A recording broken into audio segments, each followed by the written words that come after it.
Assalamu alaikum everyone. I am Rakibuzzaman. My ID number is 181291205. সর্বপ্রথম স্যারকে ধন্যবাদ যে স্যার আমাদেরকে প্রেজেন্টেশনটা অনেক সহজ করে দিয়েছেন এবং সর্বপ্রথম কোনো প্রেজেন্টেশন বাংলায় দিতেছি, এই জন্য স্যার আপনাকে অনেক ধন্যবাদ। আমাদের আজকের টপিক হচ্ছে pharmacokinetic model and it's classification.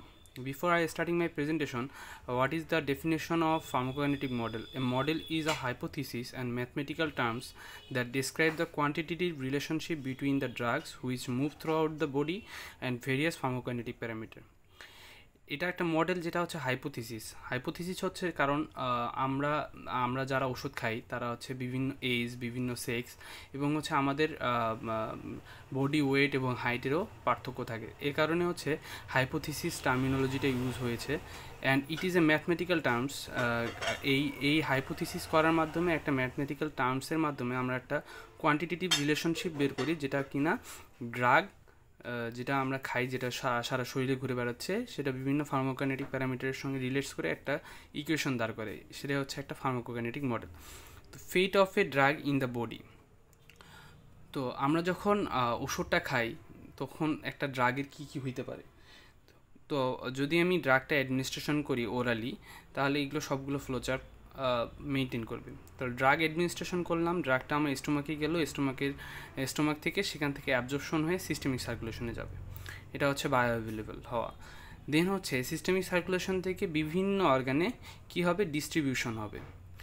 বিভিন্ন অর্গানে যাওয়ার পর বিভিন্ন অর্গান থেকে সেটা মেটাবলিজম বা কেমিক্যাল অল্টারেশনের মাধ্যমে কিডনি দিয়ে আমার এক্সক্রিশন হবে। যদি আমি ড্রাগটা ওরালি নেই তাহলে এইগুলো সবগুলো ফ্লোচার্ট মেনটেন করবে। যদি আমি ড্রাগটা আইভি রুট অফ অ্যাডমিনিস্ট্রেশনে দিই তাহলে সে অ্যাবজর্পশন ফেজটা থাকে না, সেক্ষেত্রে অ্যাবজর্পশন ফেজ থাকে না, সেখান থেকেই সিস্টেমিক সার্কুলেশন থেকেই শুরু হয়। তো ফার্মাকোকাইনেটিক প্যারামিটারের টার্মিনোলজিটা আমরা এখানে ইউজ করছিলাম। তো ফার্মাকোকাইনেটিক প্যারামিটার কোনগুলো? অ্যাবজর্পশন, ডিস্ট্রিবিউশন, মেটাবলিজম, এক্সক্রিশনের সাথে রিলেটস করে যে প্যারামিটারগুলো থাকবে সেগুলো সবগুলোই হচ্ছে ফার্মাকোকাইনেটিক প্যারামিটার। যেমন হচ্ছে অ্যাবজর্পশনের যদি বলি তাহলে কে হচ্ছে অ্যাবজর্পশন কনস্ট্যান্ট রেট কে, তারপরে হচ্ছে এক্সক্রিশনের জন্য কেই হচ্ছে হলো rate constant of excretion.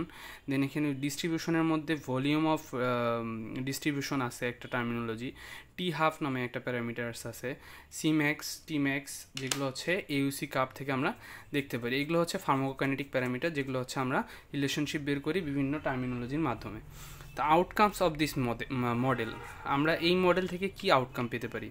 The development of the equation to describe the drug concentration in the body as a function of time.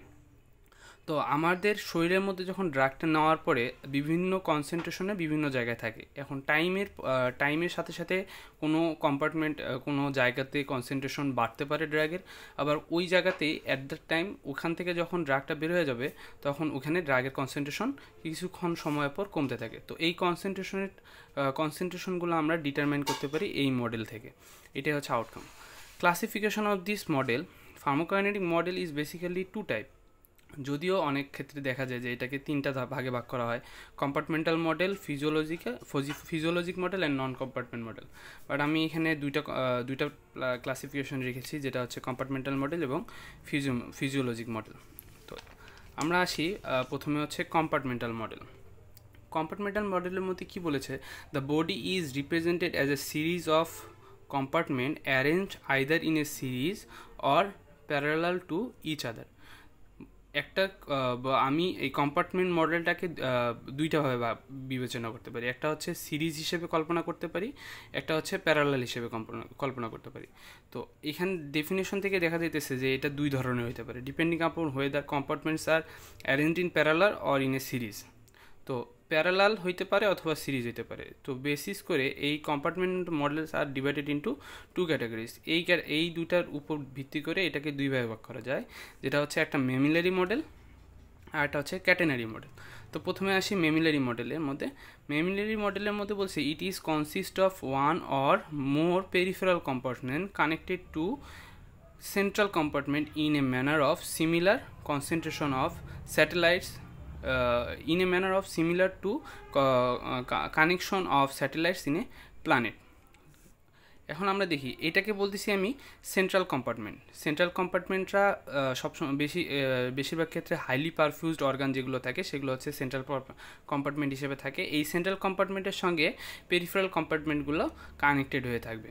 তো সেন্ট্রাল কম্পার্টমেন্টগুলো হাইলি পারফিউজড অর্গান, যেগুলোকে বলা যেতে পারে প্লাজমা বা হার্ট, কিডনি, এগুলোকে বলা যেতে পারে হাইলি পারফিউজড টিস্যু বা অর্গান। এগুলো থাকে হচ্ছে সেন্ট্রাল কম্পার্টমেন্ট হিসেবে, এবং এই সেন্ট্রাল কম্পার্টমেন্ট থেকে ড্রাগ আমার পেরিফেরাল কম্পার্টমেন্টে যেতে পারে। তো এই জন্য বলা হইতেছে এটা প্যারালালি হয়ে আছে, that's why it is called mammillary model. Mammillary model can be also classified into 3 categories. এটাকে 3টা ভাগে ভাগ করা যেতে পারে: 1 compartment, 2 compartment and multiple compartment. 1 কম্পার্টমেন্টে যদি আমরা যাই তাহলে এগুলো আবার সবগুলো ক্ষেত্রেই ওপেন 1 কম্পার্টমেন্ট, 2 কম্পার্টমেন্ট এবং মাল্টিপল কম্পার্টমেন্ট যে কথাগুলো বলেছি আমরা, সেগুলো হচ্ছে দুইটা ভাবে হইতে পারে। একটা ওপেন কম্পার্টমেন্ট হইতে পারে, আবার একটা ক্লোজ কম্পার্টমেন্ট হইতে পারে। তো আমি এখানে ওপেন কম্পার্টমেন্টের একটা উদাহরণ দেখাইছি, যেটা হচ্ছে 1 compartment open model is very much popular, that's why আমি এখানে 1 কম্পার্টমেন্ট ওপেন মডেলটা রেখেছি। It is basically 4 type. 1 compartment, এখানে OCOM বলতে 1 compartment open model for IV bolus. IV bolus বলতে বোঝাইতেছে যখন আমি কোনো ড্রাগ একইবারে মানে অ্যাট এ টাইমে সিঙ্গেল ডোজের মধ্যে আমি দিব, তখন সেটাকে বলতেছে আইভি বোলাস। আর যখন ইনফিউশন আকারে সিঙ্গেল ড্রপ আকারে লং টাইম ধরে দিব, সেটা হচ্ছে ইনফিউশন। তাহলে 1 compartment open model for IV infusion, 1 compartment open model for extravascular zero order absorption, আর 1 compartment open model for extravascular first order absorption. এটা হচ্ছে দুইটাই হচ্ছে ওরালি যখন আমরা ওষুধ নিতেছি তখন হচ্ছে এক্সট্রাভাস্কুলারভাবে। যদি আইভি বাদে যে রুট অফ অ্যাডমিনিস্ট্রেশনগুলো আছে সেই ক্ষেত্রে যদি আমি ওষুধ খাই, সেক্ষেত্রে এই দুটা টাইপের চলে যাবে। এখন আসি catenary model. What is catenary model? The catenary model consist of compartments join to one another like a compartments of train. দেখেন এখানে বিভিন্ন সিরিজগুলো আছে, কি একটা আরেকটার সঙ্গে কানেক্টেড হয়ে আছে এবং এইভাবে চলতে থাকবে, ট্রেন আকারে চলতে থাকবে। একটা থেকে আরেকটাতে যাবে, আরেকটা থেকে আরেকটাতে যাবে। এখানে যখন ড্রাগ থাকবে তখন এখানে কনসেন্ট্রেশন হাই থাকবে। এখান থেকে ড্রাগ যখন এখানে যাবে তখন এইখানে ড্রাগের কনসেন্ট্রেশন আস্তে আস্তে কমতে থাকবে, এখানে ড্রাগের কনসেন্ট্রেশন আস্তে আস্তে বাড়তে থাকবে। But this model is directly linked to the blood and model is rarely used. এই মডেলটা ডিরেক্টলি ব্লাডের সঙ্গে কানেক্টেড হয়ে থাকতেছে, দ্যাটস ওয়াই এটা হচ্ছে রেয়ারলি ইউজ করা হয়। কারণ আমি এইখানেই বলা হইতেছে যে শুধুমাত্র মানে যখন ড্রাগ দিব আমি, তখন ডিরেক্টলি সে ব্লাডে যাবে এবং ব্লাড থেকে আস্তে আস্তে আস্তে আস্তে অন্যান্য অর্গানে যাবে। এইভাবে এইটা ডেসক্রাইব করেছে, দ্যাটস ওয়াই এটা হচ্ছে রেয়ারলি ইউজ হয়, because it is not observe. আমরা এটা এই ক্ষেত্রে অবজার্ভ করতে পারি না। ফিজিওলজিক মডেল বলতেছে it is also known as blood flow or perfusion model.